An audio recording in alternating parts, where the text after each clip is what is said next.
What's your idea of a perfect marriage now? It's a dangerous term. We should avoid using it. Okay. It usually leads to disappointment. Perfect marriage. Okay. There is nothing perfect. Okay.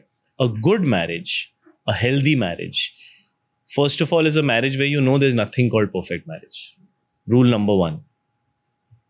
It is a ongoing journey of understanding, acceptance, and mutual respect.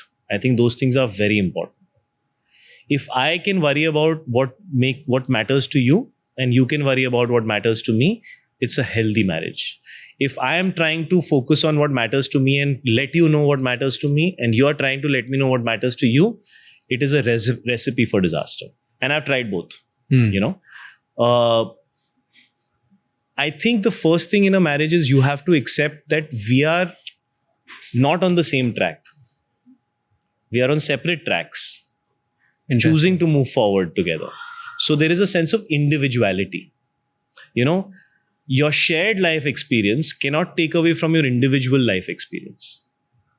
It has to add to that. And at times you have to be able to give space to the other person to sense, feel, explore their individuality.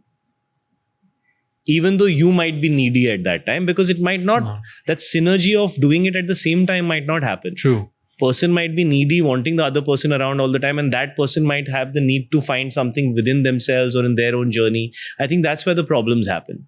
So that mutual respect has to be there, of giving each other the space and the comfort when required, or being there when you really feel the other person really needs you. You have to let go of your individual needs and be there for them if you feel they're really vulnerable.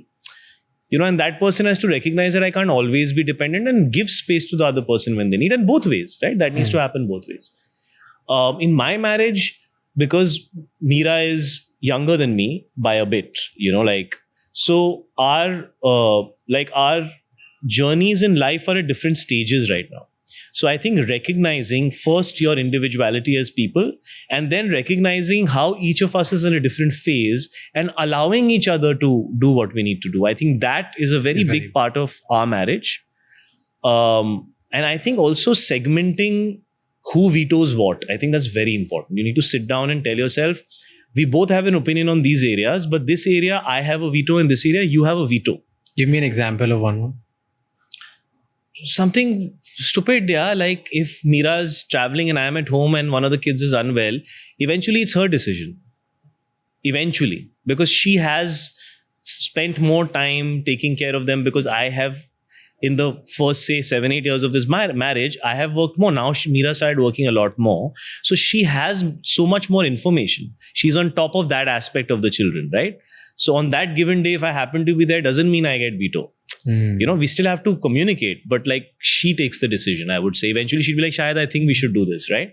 Like that. Okay. Or like, if it's like cars, I take the decision, regardless of whether, even if it's her car. Like, no, Mira, this is how we need to do this. It's my veto. Like small things like that, and then of course bigger things in life. So you sit down and make a list, or it just happens? You have to learn. Like, it's not like we got it right the first time. We've gone through our share of no, and all that, and then eventually you realize that, nahi yaar, जो जिसका department है उसको संभाल ले दो. Keep it simple. Thank you so much ये clip and तक देखने के लिए. अगर आपको और भी ऐसी क्लिप्स देखनी है तो राज शमानी क्लिप्स चैनल को सब्सक्राइब कर लीजिए.